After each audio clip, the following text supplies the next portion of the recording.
All, it's Sunday morning. எவ்வளோ தான் costly gift இருந்தாலும் ஹஸ்பண்ட் வாங்கி கொடுக்குற மல்லிகைப்பூ எப்போவுமே ப்ரெஷியஸ் கிஃப்ட் தான்.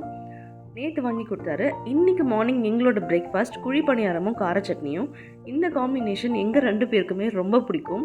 ஸோ இன்றைக்கி பார்த்தீங்கன்னா காலையிலே விளக்கேற்றியாச்சு. ஏன்னா சண்டேன்றதுனால மோஸ்ட்லி நாங்கள் அவுட்டிங் போயிடுவோம். அதனால் வீட்டில் எனக்கு ஒரு நாளைக்கு ஒரு தடவையாவது விளக்கேற்றலைன்னா இன்கம்ப்ளீட்டாக இருக்கும். 11 o'clock போல் மசாலா டீ தான் போட்டிருந்தேன். வீட்டில் நாங்கள் 2 பேரும் இருந்தாலே கதை பேசிட்டு ஜாலியாக டைம் போகிறதே தெரியாது. மிட் மார்னிங் ஒரு 11 o'clock போல் ரொம்ப ஹெட்டேக்காக இருக்குன்னு சொன்னார்.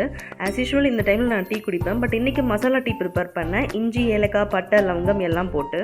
ஸோ நேற்று வாங்கி கொடுத்த பூவும் வச்சாச்சு. இன்றைக்கி ஒரு பெரிய குட் நியூஸ் என்னென்னா, லஞ்சு செய்ய வேணாம், வெளியே சாப்பிட்லாம் அப்படின்னு சொல்லிட்டாரு. ரெகுலராக எப்பயும் ஒரே ரொட்டீனில் இருந்து நமக்கு ஒரு குட்டி பிரேக் கிடைச்ச மாதிரி இருக்கும். ஸோ எனக்கு ரொம்பவே ஹாப்பி லஞ்ச் செய்ய வேணாம்னு சொன்ன உடனே. ஸோ நாங்களும் அவுட்டிங் கிளம்பிட்டோம். தேங்க்யூ.